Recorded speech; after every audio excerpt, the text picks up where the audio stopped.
Welcome back to the Hannahcast YouTube channel, and today I'm going to be giving you my February Oscars predictions for the winners.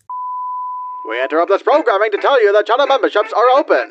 For $2 a month, you can get members-only video content, from reading your comments, special editorials, small awards, season updates, and more. Other perks include weekly members-only live streams, exclusive emojis, badges, and even access to my members-only Discord server. You also get your name to appear in my videos as a special thanks for your support. With your help, we can conquer the Oscar space on YouTube and rule over all. Remember, Uncle Chris needs you.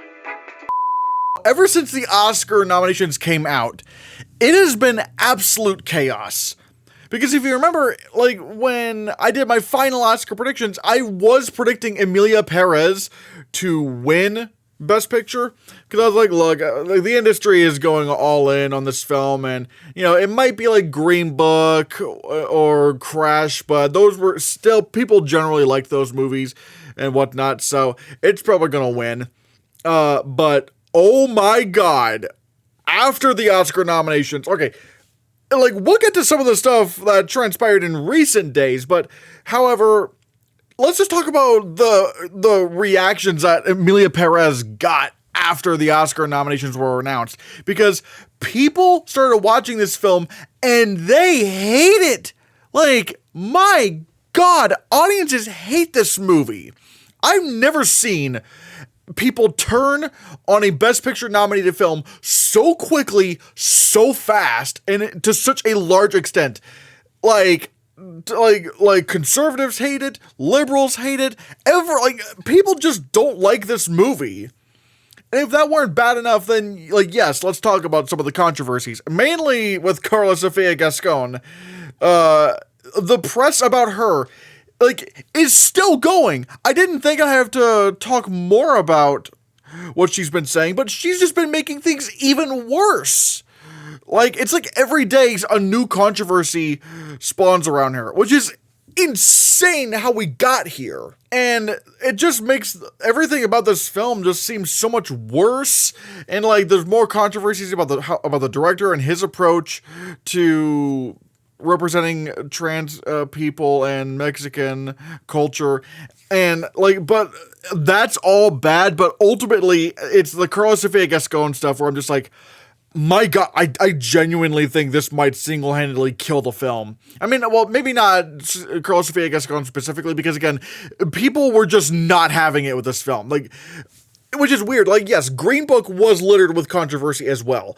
But, well, for one, I would argue this controversy might be even worse than the stuff that Green Book had.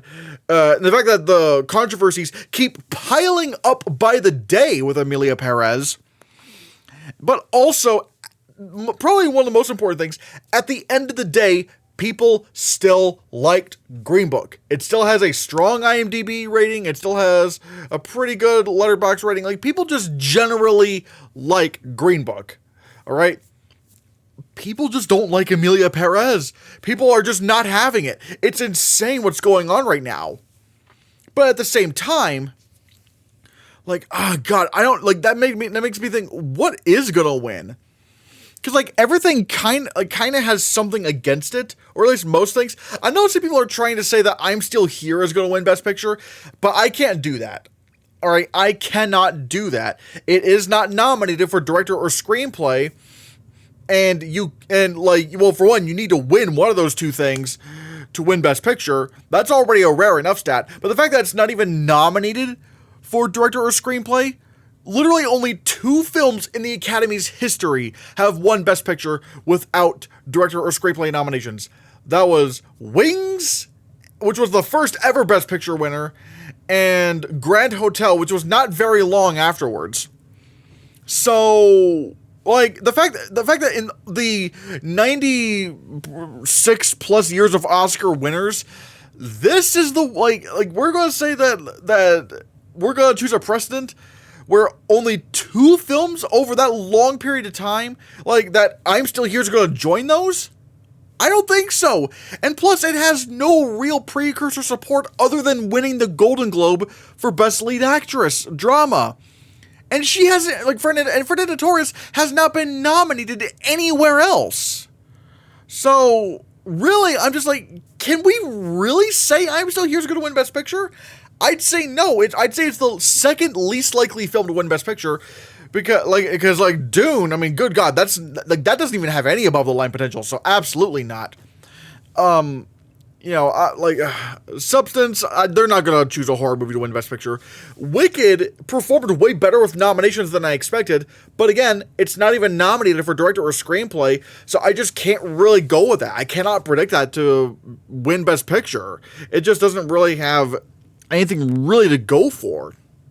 The only way I could maybe predict it to win Best Picture is if it wins, let's say, Ariana Grande wins supporting actress at BAFTA, and what was it? SAG gives it 3 awards, and what was it? And it wins PGA. If it did that, okay, maybe, but I would need to see some big support for Wicked, which I don't think it has other than its cast.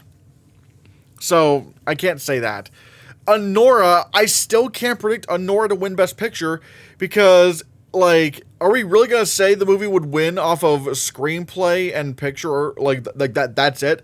Because I don't think Mikey Madison's winning the Oscar. I think it's going to be a layout for Demi Moore, especially with how well above the line the Substance has been performing. So, I can't really do that. A Complete Unknown did very well with nominations. I mean, good God, it even got into director. I mean, hell, I think above the line, it got nominated for picture, director, screenplay, actor, supporting actress. 6 above the line nominations. That is amazing. But the problem is, the only thing I think A Complete Unknown is competitive to win is lead actor for Timothée Chalamet, which he could win. He could win that, but I'm not really that's kind of it. So I don't know if I can really call A Complete Unknown a Best Picture winner. And then with Conclave, it's probably going to win adapted screenplay, sure. But outside of that, it's really hard to predict it for anything else. Could it win editing? Maybe. Could it win score? Maybe. But also, I don't think Ralph Fiennes is ever going to win lead actor. And also, Conclave kind of fumbled with nominations a tiny bit, considering Edward Berger didn't get nominated for director. Now, granted, he did get in for DGA, and this could follow a similar path to Green Book, but again, Green Book at least had Mahershala Ali winning supporting actor. Conclave doesn't really have any of that. So right now, I weirdly enough, I'm going to go with The Brutalist for Best Picture. I might actually go for The Brutalist because the film, is doing very strong with audiences. Way better than I expected. On IMDb, The Brutalist is still holding an 8.0 with 17,000 ratings. Now, it's not 50,000, obviously no, but that's still, the fact that the movie keeps getting, tens of thousands of ratings each day or something along those lines, and it's still retaining these high scores, I'm not gonna lie, I think audiences just might be, really liking The Brutalist more than I thought they would. Who'd have thunk? I thought The Brutalist was gonna be Power of the Dog or Roma, where it's the industry loves it, or at least at first. But you start to realize that people kind of respect it more than like it. People like The Brutalist. And plus, you can see a good haul for The Brutalist. You could see director. You could see Adrian Brody for lead actor. You could see score. You could see cinematography. I even think it spoiler alert for a little bit later on, I think it can win production design. And it actually managed to get an editing nomination at the Oscars when really the only precursor it got was Critics' Choice. Not even BAFTA longlisted. So, that's pretty good for it. So, yeah, in a strange... Who would have thought that the supposed crowd pleaser, Emilia Perez, would be defeated by the slow burn 3-hour historical drama? Who'd have thunk? So I might actually go with Brutalist right now. But, yeah. Then we get to director. I think this is going to be pretty easy. Brady Corbet. Before the Oscar nominations were dropping, I was like, you know what? I think it's going to be Jacques Audiard, because if Emilia Perez was going to win Best Picture, it would have needed Best Director. But now that Emilia Perez, I think, is so not winning Best Picture. In fact, it's going to be kind of hard to say what Oscars it can win after all of this controversy. So, yeah, right now I think it's just going to be a layout for Brady Corbet. So, yeah. Then there's original screenplay. I do think there is a chance somewhere along the way, like maybe BAFTA. Like, I'm not going to officially predict it, but I do think there is a chance that The Substance could start winning BAFTA, and it's like, oh, wait, is Anora actually going to be challenged? But I can't do that right now, because I think Honora is going to win at Critics' Choice, and it's going to win Writers Guild, and, BAFTA is looking very likely too. So I will probably say the Honora is going to win original screenplay. Again, I would love it if it was The Substance, but right now I can't really predict The Substance without any concrete proof, if you know what I mean. So yeah. Adapted screenplay. The nominees are A Complete Unknown, Conclave, Emilia Perez, Nickel Boys, and Sing Sing. I can easily chuck out Sing Sing because it's not in Best Picture, and ever since they expanded the Best Picture category, there has never been a screenplay winner, adapted or original, that was not also nominated for Best Picture. So you need to be in Best Picture to win adapted or original screenplay. So Sing Sing is out, sadly. So what do we have here? Well, I do think Nickel Boys will win the Writers Guild Award. I know some people are going to say it's going to be A Complete Unknown. Nope. I think it's going to be Nickel Boys. Nickel Boys has such an interesting way of framing the narrative in terms of telling that story from the first person perspective. Because of that, I feel like Nickel Boys will win the Writers Guild Award, because the writers do really like that kind of creativity with the narrative. But I do think it's Conclave that's going to end up winning. Nickel Boys does have a chance. No, it's going to win at Writers Guild, because I don't think they're going to go for A Complete Unknown. I think they're going to go a little bit more creative with Nickel Boys.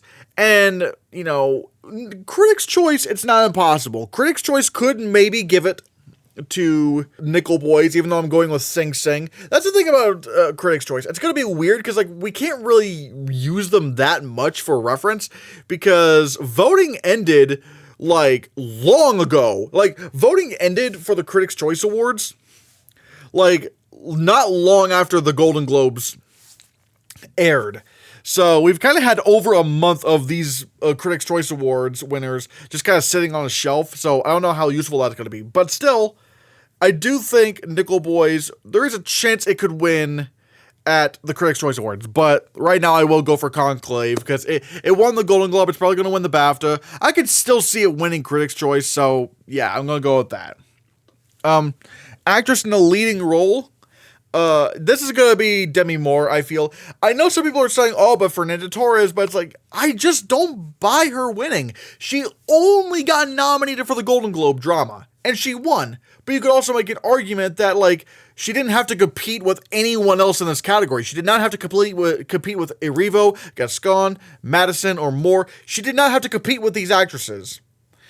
She practically had the Golden Globe Drama Award all to herself. And also, again, she hasn't been nominated anywhere else. How long is that Golden Globes hype going to sustain? Not to mention the fact that we have Demi Moore, she actually beat Mikey Madison at the Golden Globes, and I think there is a chance, that performance in The Substance, that's a SAG performance. And also the BAFTAs liked The Substance pretty well as well. I just feel like Mikey Madison just doesn't have the kind of narrative that Demi Moore has. Demi Moore has that kind of, Hollywood status, everyone respects Demi Moore. Mikey Madison is and I've been saying this for a long time now. I never really bought Mikey Madison winning lead actress, because she's just too new or too much of a newcomer to win. And yeah, Carla Sofia Gascon, she has just wrecked any chance of her winning this category now. Oh my god. And then we have actor in a leading role. And we actually do have a race here, funny enough. This is between Adrien Brody and Timothée Chalamet. And there's good arguments for both of them right now. I was maybe thinking Coleman Domingo could pose a challenge because he is winning the most critics awards right now. But, however, Sing Sing is not in Best Picture. And people could say, well, The Whale wasn't in Best Picture and Brendan Fraser won that. But it's like, yeah, but you also had to realize, like, Brendan Fraser's performance in The Whale was like one you had to see to believe. Hell, Brendan Fraser's performance was the marketing of that movie. Plus, he had this whole comeback narrative because everyone remembers Brendan Fraser from their childhoods, and now he's in like this really gut-wrenching performance. That was all like people really liked The Whale, and people really loved seeing Brendan Fraser in this dramatic role. Like again, the movie was built around his performance. Coleman Domingo doesn't really have that kind of narrative. He's just very, very good in the movie. And he'd probably be my pick to win Best Actor. But however, the Sing Sing is just not strong at all to support him winning. So I can't really go for him. I mean, good God, if Sing Sing couldn't even get into ensemble at SAG, like what chance does Coleman Domingo have at winning? So it is between Adrian Brody and Timothée Chalamet. And the funny thing is, these are both movies, like The Brutalist and The Complete Unknown, these are both films that overperformed with Oscar nominations. You know, no one, like, people were not expecting The Brutalist to get into editing, and with The Complete Unknown, people definitely weren't expecting it to get in for, like, costume design, supporting actress, and definitely director. Like, that was a big shock. And again, we could look to SAG and see what might happen, because it's like, SAG really hated The Brutalist. Like, Adrian Brody was the film's only nomination, whereas with Timothée Chalamet, in A Complete Unknown, or just A Complete Unknown in general, it got 4 nominations: ensemble, lead actor, supporting actor, supporting actress. And those 3 individual actors got nominated at the Oscars. So it's really hard to say, because it's looking like Timothée Chalamet could win for A Complete Unknown. But again, The Brutalist is just going to be so strong. Like, or if it wants to win Best Picture, I feel like it kind of needs Adrian Brody. I mean, unless you want to say that, like, The Brutalist is going to be like a big tech winner, perhaps. You could argue that. You could argue the film could be like a tech winner. Like, it could win Best Picture off of director, score, cinematography, and production design alone. But I do feel like Adrian Brody would more likely than not come along with that.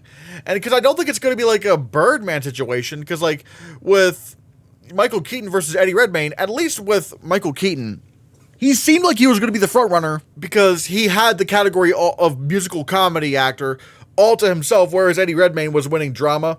And obviously that would carry over to the Critics' Choice Awards because because there's a split at the Globes, they can go, oh, okay, well, we'll go for this person. The problem, though, is that Timothée Chalamet lost the Golden Globe to Adrian Brody in the same category. But then again, you could also argue Brendan Fraser lost to Austin Butler at the Globes, but then at the Critics' Choice Awards, Brendan Fraser ended up winning.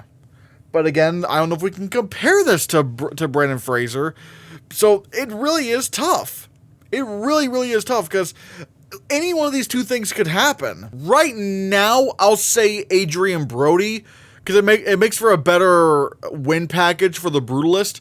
But, I mean, who knows? Maybe Timothée Chalamet does end up winning. Because, again, it's not like A Complete Unknown underperformed with nominations at all. Like, they absolutely loved it. It really is tough, though. Because if you wanted to make an argument that The Brutalist is a tech player and it's not going to win any acting awards, you could do that. That is a scenario that could happen, but we will have to see. Next, we got Supporting Actress. This is tough. And I thought it's a little bit tougher than I thought it was going to be because, again, the Emilia Perez backlash and the controversies that it's faced. Because now it's definitely going to be between Ariana Grande and Zoe Saldana. And Ariana Grande could very well win SAG because SAG loved Wicked. They loved Wicked so much where they nominated Jonathan Bailey for supporting actor. Because the pressure really is on the Academy. Because like people are going to look at any win that Emilia Perez gets and go, what are we doing here, huh? I really cannot predict Emilia Perez, a film with 13 Oscar nominations, to go home empty-handed. There's no way that, no. So, right now, I'll still go with Zoe Saldana winning for supporting actress, but I don't know. I do want, and also I think it's also important to note that it's going to be really hard for Ariana Grande to win BAFTA, because that's probably going to be the most important precursor going into the Oscars this year. And Wicked was not nominated for Best Film. It was just not. Whereas Emilia Perez overperformed with nominations. Then we get to Supporting Actor. This is a toughie, because on one hand, Kieran Culkin is sweeping critics groups. He is sweeping. On the other hand, A Real Pain is not in Best Picture. In fact, original screenplay and supporting actor are the only nominations that the film has. So predicting Kieran Culkin just doesn't feel right. It just does not feel right. Like, I don't know, but I don't know who would win above him. Because Guy Pearce, I mean, he hasn't gotten nominated at SAG, so that really hurts. Jeremy Strong in The Apprentice, I feel like is even less likely than Kieran Culkin. Because, yeah, that's also not in Best Picture. But A Real Pain was in a stronger conversation to be nominated for Best Picture. And then there's Yura Borisov, but I don't know. If Honora was winning Best Picture, maybe I would predict him, but the one that people do seem to be kind of clinging on to for supporting actor, like as a potential number 2, would be Edward Norton for A Complete Unknown, because he's also gotten nominated for everything, and it's clear the Oscars really fucking love Complete Unknown. Right now I'll go with Kieran Culkin, but man, something's fishy about this. This is fishy. I don't trust this. I don't trust this to actually win.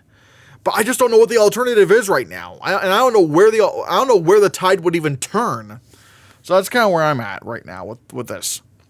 Cinematography, the British Society of Cinematographers actually gave their award to The Brutalist, which is a great start for it.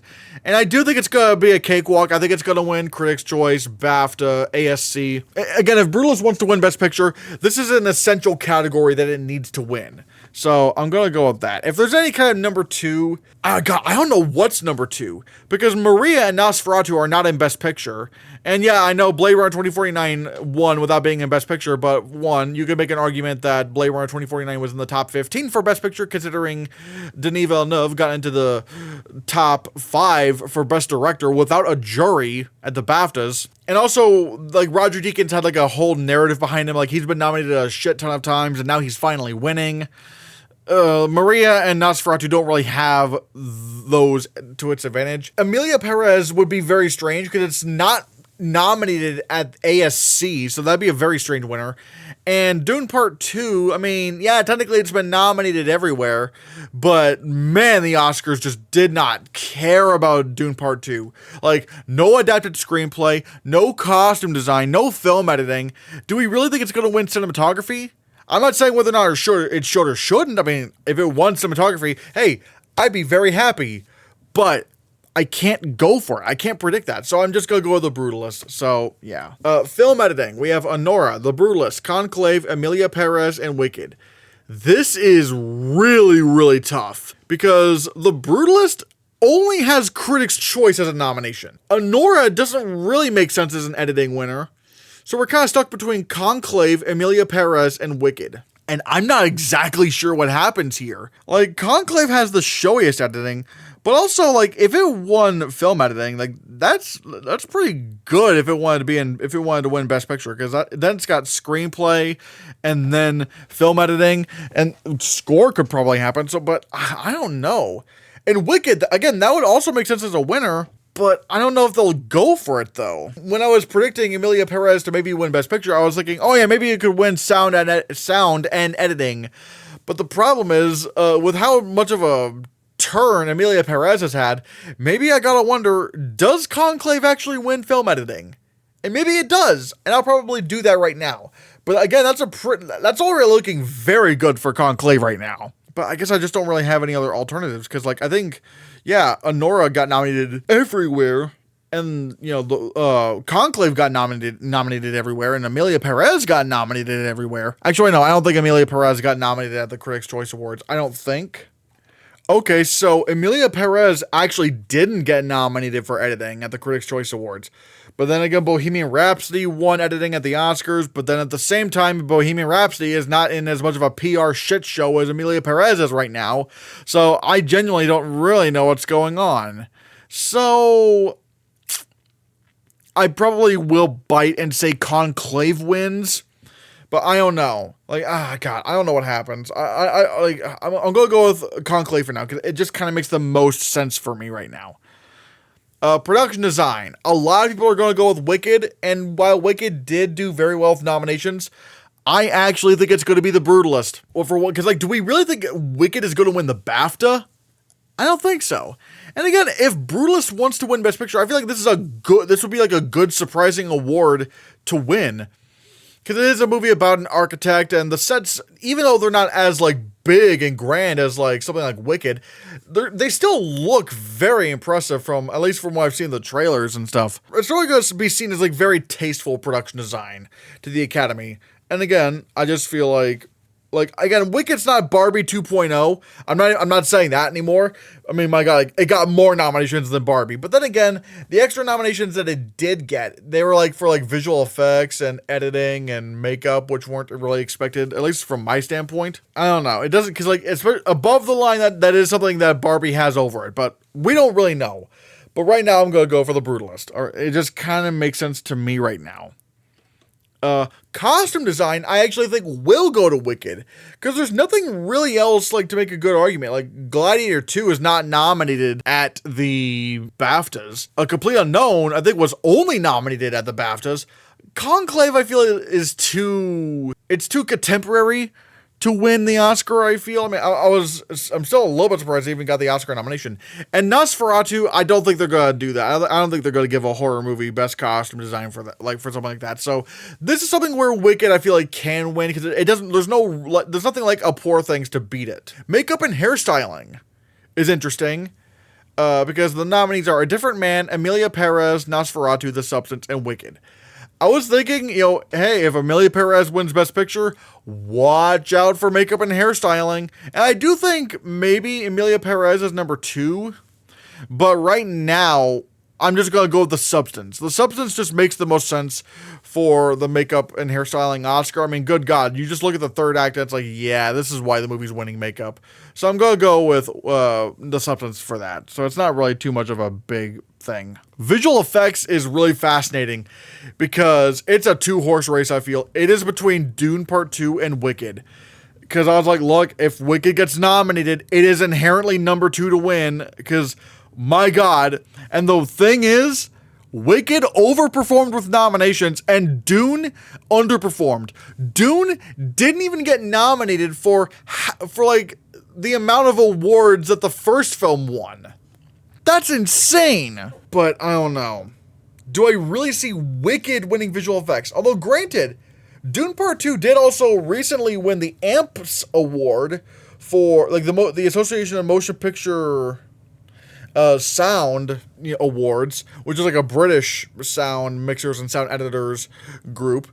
But like they gave Dune Part 2 the win for best sound. And maybe Dune Part 2 just does that. So I will probably go with Dune right now. But oh my God, if Wicked wins the BAFTA, you have to predict that for the Oscar now. You kind of have to. Ugh. That is rough. Oh my. Even though my vote would actually be Kingdom of the Planet of the Apes, just watch Corridor Crew's video where they talked with like the visual effects supervisor of the film. It is insane the amount of work that went into that film and how much like it was still kind of breaking new ground in visual effects. It's really insane. It's really amazing to see what best sound. There was a time where I thought like Emilia Perez was going to win editing and sound, but now I think it's going to be Dune. I mean, like, I guess I shouldn't have done. Even though it's looking kind of very similar to how Lord of the Rings, The Two Towers performed with the Oscar nominations, it underperformed with nominations, and ultimately it won Best Sound Editing and Best Visual Effects. So that would be kind of funny if that happened with Dune Part 2, but I don't really have a good argument for anything else, because, like, for one, A Complete Unknown and Emilia Perez are not nominated at the BAFTAs, which really hurts. And actually, no. Also, I just realized The Wild Robot is also not nominated at the BAFTAs. So it's like, it really is kind of between Dune Part 2 and Wicked. Actually, let me check. Oh yeah, yep, BAFTA only went 2 out of 5 with the Oscars. So it really is just between Dune and Wicked, and I just think it's going to be Dune again. So yeah, it's going to win 2 Oscars. A far cry from the first film that won 6, but hey, I guess it's just kind of how things are going. Original score is fascinating. Okay, I don't think Emilia Perez is winning anymore. It's weird. I thought Emilia Perez could very much be like competitive for score, but again, the controversies, I think it's going to really affect it and how many wins it can get. So it is between Brutalist and Conclave, and if I'm going to be completely honest, whatever wins score, I might actually think is winning the Oscar, because like the Brutalist winning score, that's really good for its package. But if Conclave started to win score at BAFTA, well then, they just might give it best film. So that's kind of what I'm wondering. But right now I'll go with The Brutalist because it's going to be winning best picture and I need to come up with a good haul for it on Oscar night. So that's kind of what I'm thinking. Original song. I know some people are saying, oh, there's no way Emilia Perez can win best song now. It's like, no, it could. Again, it's nominated for 13 awards. There's no way it's going to completely blank. So I'm going to go with El Mal from Emilia Perez because it's like, yeah, this makes sense. This makes sense why this would win. And again, it's an original musical in Best Picture, so you kind of have to just assume one of the songs will win. So, yeah. Like, I don't think The Journey from the 688 is going to win. Like, I really don't think Diane Warren's winning her Oscar this year. Animated feature film is really chaotic because Inside Out 2 is like number 4 to win. There's no way it's winning right now. Because you have Flow, which won the Golden Globe for animated feature. You have The Wild Robot, which has the most nominations and is probably going to win the Critics' Choice and Annie. And then you have Wallace and Gromit: Vengeance Most Foul, which might very well win the BAFTA because between Curse of the Were-Rabbit and the Wallace and Gromit shorts, Wallace and Gromit have never once lost a BAFTA. They have never lost, like this franchise has never lost a BAFTA.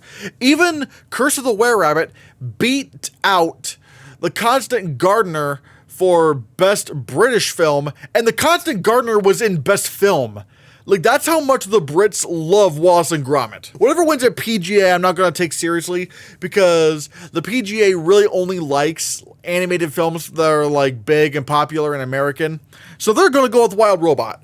Like, I should have, because people were like, oh, well, Spider-Verse 2 is going to win Best Animated Feature because no film has ever gotten the Critics' Choice, Annie, and PGA combo and lost. But the problem is, there was no way that The Boy and the Heron was going to win at the PGA because, again, they don't like international films. And if I'm not mistaken, The Boy and the Heron is the first non-English language animated film nominated at PGA. But I will say, it is amazing that Flow was actually able to get nominated at PGA.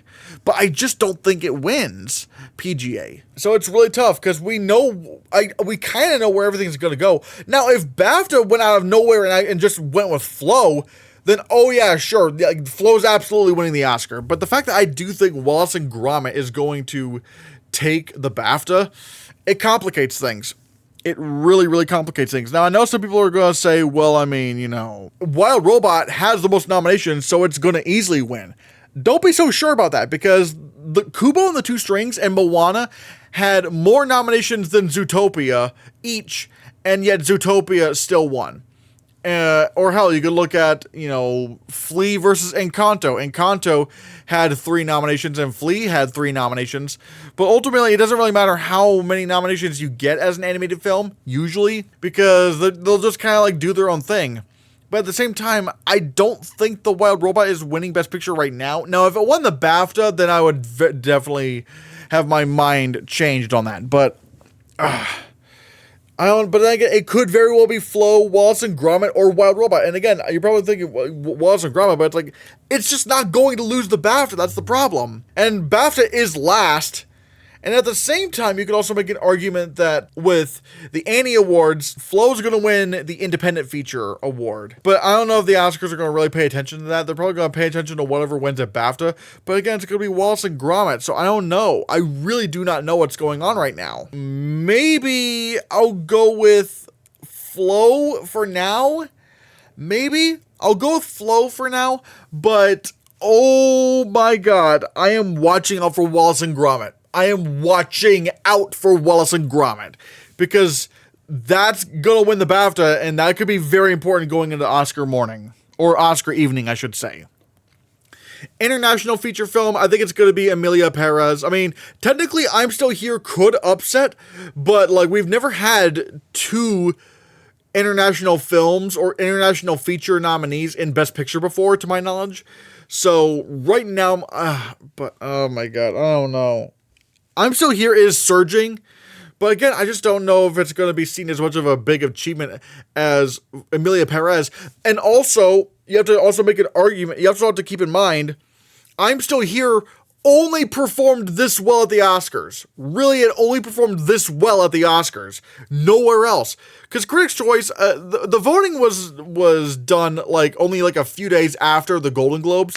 So I don't know how much influence they're going to have, but even then they're probably going to go with Emilia Perez because that was kind of what was popular at the time.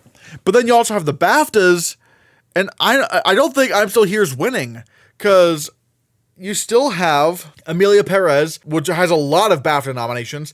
I also think number 2 is Kneecap at the BAFTAs, because they even nominated it for like Best Original Screenplay and Best Film Editing, and it was longlisted for Best Film. If anything could challenge Emilia Perez at the BAFTAs, it's going to be Kneecap.